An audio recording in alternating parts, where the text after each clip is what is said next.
And welcome to Motion to Adjourn. I am Dwayne Robinson, and today we are joined by Mr. Ray Toll. Hi. And I think this is historic because I think this is the first time we've had you guys back to back from Bermuda Youth Connect. But you're here in an individual capacity today, in a sense. Maybe not. I don't think so. Yes.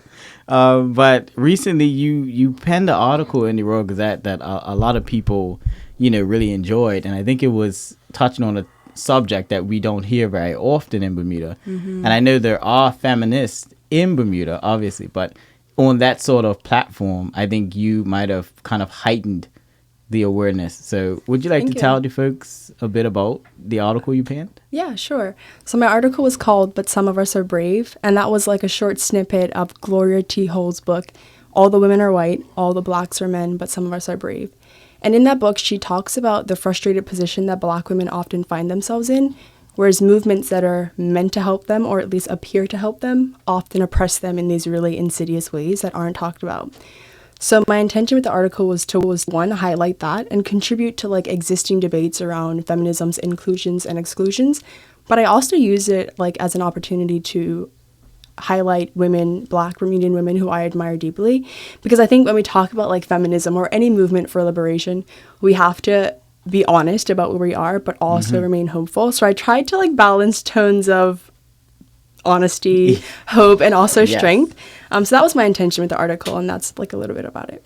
Okay, and I agree with you. I do think that it is a polarizing topic, which is interesting, right? Like I don't get why. Yeah, it's for equality, but I think it's been kind of twisted in mainstream media. Right. I think feminism is one of the only movements where it's represented by its most extreme versions. So people think feminists are like these really crazy women who don't shave and collect male tears in cups and drink them. Yes. When it really is just a movement for equality, and men can also benefit from it. No, definitely. And I think in Bermuda, we are right now a very conservative island as a whole, right? And I think that feminism is considered more of a liberal sort of tenet. And just defining it, do you feel like it is a little bit more difficult to talk about feminism in Bermuda versus overseas?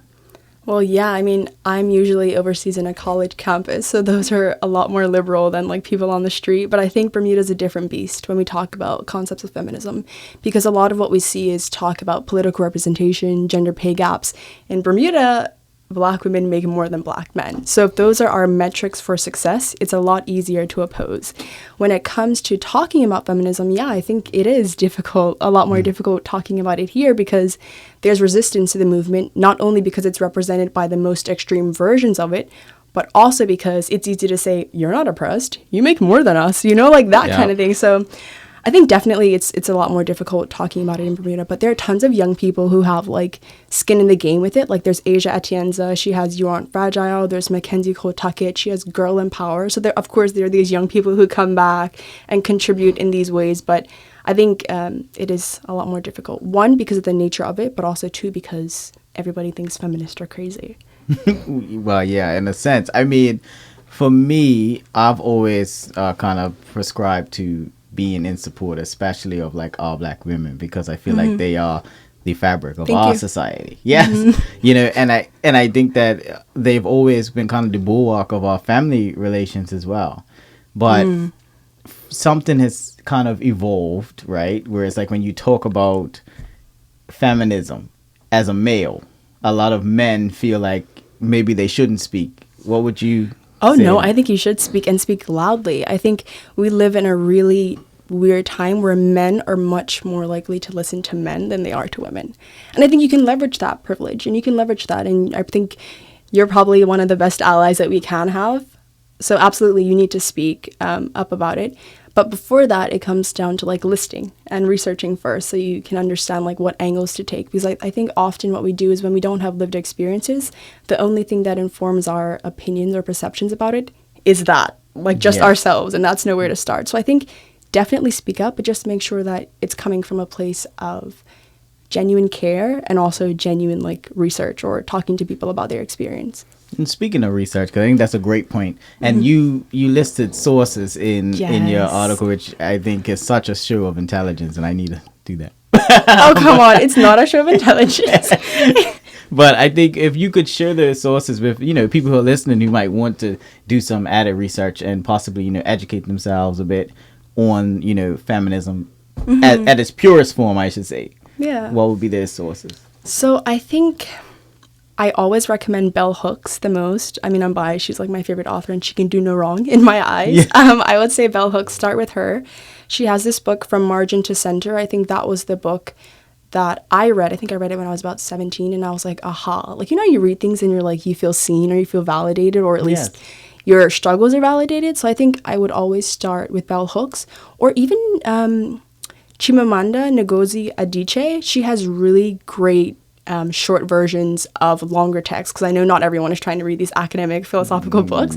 So start with YouTube, right? Like Google what is feminism, or who is feminist, or why should I be feminist? And there will be these like sound bites or YouTube videos or TikTok. TikTok's a really good search engine.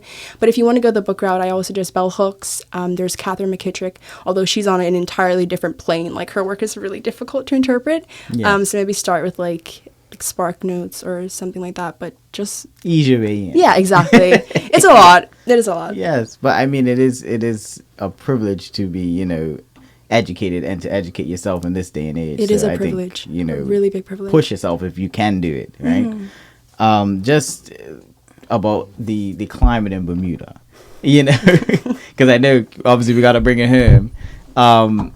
If you could identify something that you feel is, inherently misogynistic within Bermuda, that is something that you wake up in the morning and you think about it and you're like, this particular thing. Yeah. I think, I want to say something after this, but I think Bermudian women know what it's like to be objectified in the male gaze. So whether people tell you, oh, smile beautiful, or they see you and they don't know you, but you can feel like their gaze, or you feel objectified. I think walking on the street can sometimes throw misogyny in your face, because as a woman, that eyes can be on you and you're judged in a specific way. I think something in Bermuda that's inherently misogynistic is probably the fact that we are one of the only Caribbean islands that don't have a gender office. Right? Like, I think that's misogynistic. Like, I don't want to point to a social or cultural norm because it's all wrapped in this patriarchal system. But I think that is misogynistic if people and countries in the Caribbean have identified that women need extra resources and they need extra research, but we haven't done that as a country. That to me is misogynistic, on top of just the daily experiences of women. I think it's dangerous, one. It's also really isolating. Like, you can feel really what's the word I want to use, alien, because like, I think women always have these feelings of, okay, this doesn't feel right, like I can feel his eyes and I can maybe sense what's going on, but we don't really have the language to identify how that is connected to misogyny. So I would say, one, the fact that we don't have a gender office, but also two, the daily experience of like telling women to smile, or like looking them up and down, or like, hey sweetheart, and you don't know them. Like, these are really weird behaviors that are misogynistic. Well, I think, and even then it's like a cultural norm, right? Right. And I think in that essence, it can be tough to tackle.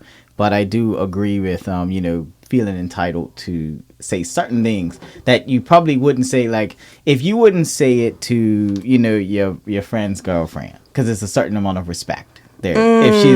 If she's a taken woman and it's like, oh, I better not say that. But, you can say it to a woman who you don't know. Yeah. You don't know if she's, even if she's single or not. But it's just that level of the difference in tier of respect in our culture when it comes to women is pretty interesting when you really quantify it. Yeah. It's also horrible because it's like, if your respect for women is based on your proximity to women, then is it respect at all? I often think that men and people probably in general just respect the people that they're attracted to a little more, right? Which is why when a female is friendly, that's often interpreted as flirting. Whereas I think there's been some studies that show that like men are only friendly to the women they find attractive, right? Like, this isn't like a universal standard and this isn't like all of them, but there is research surrounding that. So there's all these really weird things that inform our kind of like behaviors around feminism. Yeah, definitely. And just just to because I know I only have you here for 30 minutes, and I know, we have short time. Yes, but it's some things that I wanted to get that overseas experience from you, because I mean you're a wealth. You've been around in as far as the globe is concerned, right? So I just I've wanted been some to places. Yeah, I wanted to get that kind of a taste of how do you feel in the places you've been. If you could give us a brief snapshot of just the difference in kind of feminism, the movements and things like that there. So I left Bermuda when I was like 16, and I went to Armenia, and Armenia is a post-Soviet country. So the word feminism might as well just be banned, right? Like, it's a very patriarchal society. Women are still expected to be virgins by the time of marriage and like only attached to their husbands. They stay at home most of the time. So there was no feminism there, right? Like, absolutely not. Like, women have to stay within the lines of typical behavior that is like dated back to the 1900s. Now I'm in Toronto, and of course it's a lot more liberal. I'm also like downtown Toronto, so cities tend to be a lot more liberal. Yes. I think feminism, of course, it's a movement, and there are courses about feminism. Whether those courses are inclusive, we don't know. But it's a lot more accepted, and talking about it is normal. There are efforts to correct behavior that I didn't see in Armenia, and even like in Russia. And then in September, I'm going to be headed to London, and I think I expect the same as Toronto, right? Like, it's a mega city, so the behavior is usually similar. Yeah, I think that the cities take more steps in the workplace, which I find is it kind of not trains you, but it kind of puts you in that sort of mindset where it's like, oh, I better not say certain things, because it's gotten to that point now. And I think in cultures where workplaces are not really enforcing that stuff, you find the countries are a little bit more lax when it comes to saying certain things, like walking in and being like, hey, sweetie, da da da da da. If a HR lady was like, hey, you can't, right. Governor Cuomo knows all about that. Yeah, exactly. and it goes to the top, right? So it's like, we do have, elected officials and things like that probably still embody that era. So, I do agree with you. And it is interesting to get that that insight, because, Armenia is not a place that a lot of people tend to get that snapshot from in Bermuda. So, I'm really excited about that. Yeah, no, thank you. And I will, if I can say one thing, I think when it comes to feminism, it's important to know like where we came from, because even though Canada is this liberal place now, they had what they called the Persons Case, I think back in maybe 1940 something, 1930, where they passed a law all the way up into the Supreme Court that women are just not appropriate persons to cast a ballot.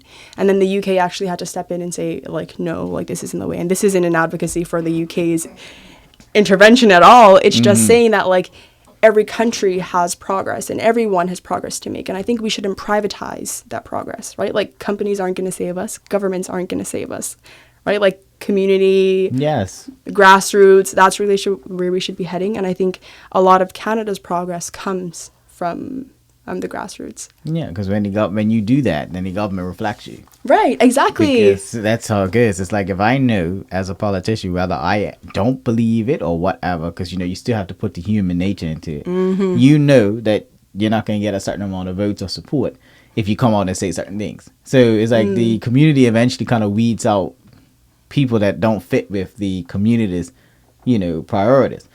So when you see a dysfunctional government, sometimes it's good to look at the community's priorities and to see why that government is dysfunctional, right? Right. So another part about feminism, before we segue too much, is the part that I think is really sticky is the intersectionality of feminism from, a white woman versus a woman of color. And I feel like this is something that hinders a lot of people's entrance into it, because then there's a lot of nuances when you get into the movement. Yeah, it's like, I don't want to touch, I don't want to hurt anyone, I get it. And it's not me kind of putting anybody on the spot as far as one race or the other. But it is definitely a lot of talk of, a different lens. And I wonder if you've had any experiences with that in your travels. in the feminist movement itself, like facing some kind Yeah. of marginalization from? I think yes, never explicitly, always implicit, right? Because I think a lot of the feminist movements that we've seen in the past, there are these really broad sweeping statements of we want gender equality or we want the right to vote when black people didn't even have the right to vote. So women saying, oh, we want the right to vote, it's like, whoa, you just ignored a whole population there. So I think I have, but never explicitly. It's always been in the approach of feminism and it not being wide enough to represent the experience of black women specifically, because there's a difference between like women of color, black women, and white women, considering things like colorism and stuff. And that's why I think black women are really well positioned to be leaders in movements, because I think of it like a bucket of sand, right? Like if you were told to get all of the sand out of the bucket, like you don't start at the top, right? Like your focus should be at the bottom. Mm-hmm. So you should identify the people whose experience is the most marginalized, and this isn't the struggle Olympics, right? Like we're not competing for struggle, yes, but it's the reality. So in order to empty that, you have to start at the bottom of it, right? You should take a bottom up approach, not a top down approach. So I think I faced oppression in that sense, but never explicitly of, oh, like are you a black woman? Like please sit down. Never. I think we're past those stages. I'm sure like our ancestors have, but I've never had any explicit things. Well, that's good, and I think it's a lot of nuances within movements, and obviously you are aware of the word narrative, right? Mm-hmm. Which tends to dictate a lot of people's thinking, and it's like when you say men out earn women, right? The nuance is that the numbers are kind of skewed because obviously our counterpart, mm-hmm, the white male, far out earns the black male, so it's like. And again, this is not any shame either way to any race, but it's just the reality. It's facts, and it becomes kind of like, okay, now that I'm a person joining feminism as a woman of color, mm-hmm, and then my counterparts out earn me, so I'm fighting for equal pay, but the pay within us is not equal, Mm-hmm. So this is kind of what I was getting at as far as like, have you ever been in a situation where you've been like, okay, is anyone actually kind of hearing the difference between these intersectionalities, if you get what I'm saying?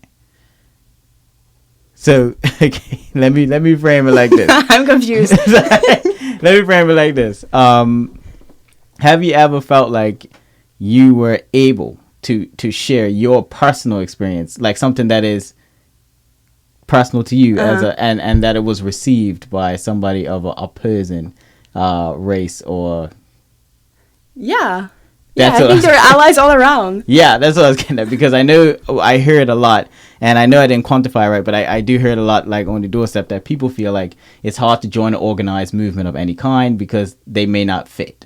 So it's like, I was trying to get to that thing where it's like everyone can find a place in there. Right. Okay. No, now we're on the same page. I don't know where we just went, but I got you now. I think yes. I think that's been most of my experience. It has been, okay, like, I see you, I hear you. And I think that speaks to where we are as a generation, right? Like, we understand intersectionality and how race and gender and class complicate a lot of things. So that's definitely been my experience. I think there are tons of allies. I think there are a lot more allies than there are opponents. That's good. Yeah, and I think for me, we always try in the show to kind of encourage people to get involved in whoever or whatever we have on the show, Mm-hmm. So we always want to make sure that people who have this last minute like reservations can hear from somebody who's experienced it and say, hey, I can't find a space for me. So that's why we always try to make sure that something is inclusive. Mm-hmm. So that's probably why I could have worded it better.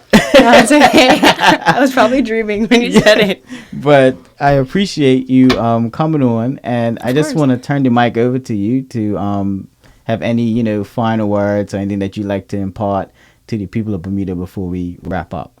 Yeah, I'd say in terms of feminism, if you consider yourself a feminist or just a supporter of women in general, they are one and the same. So continue to do that. Uplift the young people who already have skin in the game in regards to feminism, and just know that liberation of everyone should be the most important And follow Bermuda Youth Connect. There we go, man. See, I was like, you gotta get to plug And follow Bermuda Youth Connect. Yeah, they are doing some great stuff, and I'm a super supporter, so I definitely follow, and I hope to see you there following as well to see what these young ladies do in the future. And with that, I'm gonna sign off with Miss Toll. Thanks, Dwayne. And we will move to the next segment.